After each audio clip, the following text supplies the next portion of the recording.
Protesters have been knocking down dozens of these ultra-low emission zone enforcement cameras, which is basically if you drive an older polluting car, this camera picks it up, then they send you a bill for £12.50 a day, which is something like $21 Australian a day.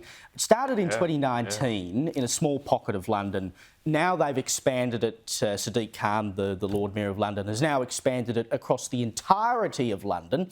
In southeast London, 90% of these things have either been vandalised or taken down. So it's like most diesel cars made before 2015, petrol cars before 2005 have been taken into this, apparently because the poor air quality in London is killing residents, Khan says, around 4,000 premature deaths a year.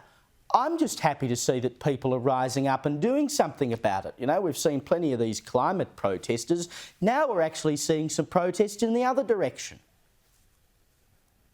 Yeah, well, if it's good for the goose, it's good for the gander, isn't it? They're getting some of their own medicine here. But I think one of the most remarkable things about this is that a Labor Party, notionally a Labor Party mayor there in the UK, is imposing effectively a form of poll tax.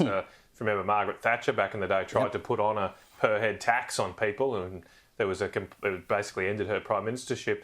And now you've got the Labor Party doing this because it's, as you say, it's about $20, 20 Australian dollars, just to leave your driveway and go get a bit of milk. How are poor people going to pay for this?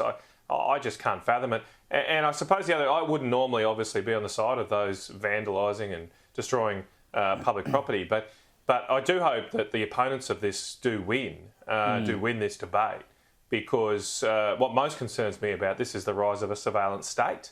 That somehow it's the right of governments to have cameras all over a city and know where we're going all the time. I find that deeply dystopian and Orwellian. And so I hope the opponents of ULEZ over there win for all of us, because if they don't, this may be coming to a town near you. Exactly. If they can do it in London, they can do it anywhere. Thank you so much for joining me tonight, Matt.